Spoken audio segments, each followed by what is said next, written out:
फिर से तो अपडेट वीडियो लाए। तो सबसे पहले चलते हैं अंजलि राघव पवन सिंह के जो विवाद चल रहा है उस पर बात करते हैं, क्योंकि अंजलि राघव को लगता है कि पावर स्टार पवन सिंह जितने भी फैन हैं अपने फैनों को फैन पेज वालों को पैसा देते हैं। क्योंकि आप लोगों को बताना चाहता हूँ, अंजलि राघव पवन सिंह तो विवाद जानते ही होंगे, जहाँ के बहुत ज्यादा हंसी भी आने मिनट पहले एक स्टोरी लगाती है जिसमें आप लोगों को बताते चाहता हूँ, जिसमें साफ साफ लिखा हुआ है कि पवन सिंह अपनी टीम को फैन पेज वालों को पैसा देती है। अंजलि राघव को लगता है कि कुछ ऐसा टीम है जो पवन सिंह उसको पैसा देते हैं, जिसके कारण आके मुझे कमेंट में गंदे गंदे गाली देते हैं, गंदे गंदे बात बोलते हैं। और ऐसा नहीं दोस्तों, इस तरह से वीडियो मेरा वायरल करते हैं। चाहता हूँ, जब अंजलि राघव 10-12 साल की थी तो वह भोजपुरी इंडस्ट्री में काम कर चुकी है। अब जाकर कहते हैं हरियाणा की रहने वाली है। आप लोगों को बताना चाहता हूँ, वहीं से पवन सिंह के जितने भी फैन पेज वाले हैं इस तरह से वीडियो फोटो वायरल कर रहे हैं, जिसमें अंजलि राघव बहुत ज्यादा बोलते नजर आ रही है और अखिलेश बोलते नजर आ रही है। पवन सिंह पे सारे के सारे इल्जाम लगा। खुद फोटो देखी ऐसा वायरल होते हुए नजर, तो खुद चौकी, उसके बाद लाइव आने लगी, स्टोरी लगाने लगी, उसी सारे फैन पेज वाले पवन सिंह के जितने भी यूट्यूबर को सारे के बोलने लगी। उसके बाद इल्जाम पवन सिंह पे पूरा खुलेआम लगाने लगी कि सारे पवन सिंह करवाने। उन्हें यहाँ से उठाए तो भोजपुरी में 12 साल पहले काम कर चुके हैं। छोटे से छोटे फोटो भी क्लिप वायरल होते नजर आ रहे हैं। जब हरियाणा के रहने वाली है अंजलि राघव, जब पवन सिंह टच किए थे इवेंट वाले पे, तो किस तरह से वहां के हरियाणा के जितने भी यूट्यूबर थे पवन सिंह को अल बल बोलते नजर आ रहे थे, बहुत ज्यादा बेइज्जती भी करते नजर आ रहे थे।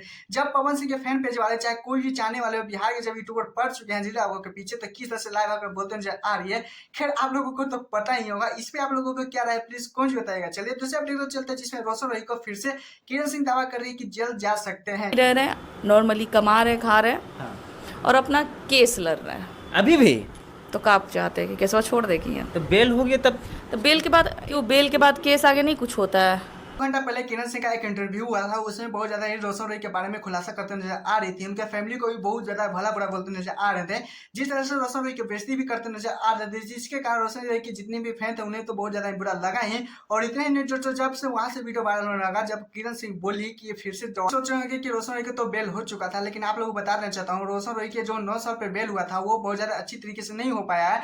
क्योंकि जब गलत साबित नहीं करिएगा, जब तक कि अगला गलत बोल रहा है चाहे सही बोल रहा है नहीं कर पाइएगा, तब तक 9 महीने तक बहुत ज्यादा ही नहीं रखा जाता है जेल में, जिस कारण बहुत ज्यादा बेल हो जाता है। उसके बाद रोशन रोही के ऊपर भी बहुत ज्यादा किरण सिंह कह रही है कि जेस करेंगे फिर से वो दोहराया जा सकता है, तो उस पर दोहराया जा सकता है, जब तक दोहराया नहीं हो सकता है। जब रोशन रोही चाहे किरण सिंह आमने सामने नहीं आगे बोलेंगे कि आपके साथ मैं नहीं कर सकता, बहुत ज्यादा चाहे दोनों में से किसका गलत है, ये जब तक गलत साबित नहीं होगा जब तक रोशन रोही चाहे किरण सिंह हो दोनों केस लड़ सकते हैं। और अगर सच में किरण सिंह जीती है तो रोशन रोही को जेल जाना ही पड़ेगा। जेल से छूटे थे तो उनका पॉपुलैरिटी आप लोगों ने देखा ही होगा कि किस तरह से 9 महीने के जेल काटकर बहुत ज्यादा बाहर आते हैं। उसके बाद देख सकते हैं किस तरह से रंगदारी सॉन्ग देखते हैं, उसमें भी बहुत ज्यादा डबल मीनिंग भी सॉन्ग नहीं रहता है, फिर भी लोग बोलते हैं कि किरण सिंह को ही देख के बोलते हैं, टारगेट करते रहते हैं। आप लोगों को पता ही होगा, इतने ही जो गौतम और रोशन रोही की दोस्ती के बारे में पता ही होगा, जिस तरह से किरण सिंह बोलते नजर आ रही कि दोनों अलग क्यों हो गए, बहुत ज्यादा रोशन रोही को बहुत ज्यादा भला बुरा बोलते नजर आ रही थी किरण सिंह इस वाली इंटरव्यू वीडियो में। खैर आप लोग क्या चाहते हैं कि फिर से आप अपने स्टार को जेल में देखना चाहते हैं ये बात, प्लीज कौन ही बताएगा। मेरे चैनल तो चैनल वीडियो का लाइक कर लीजिएगा। ऐसे अपडेट वीडियो पाने के लिए टाटा।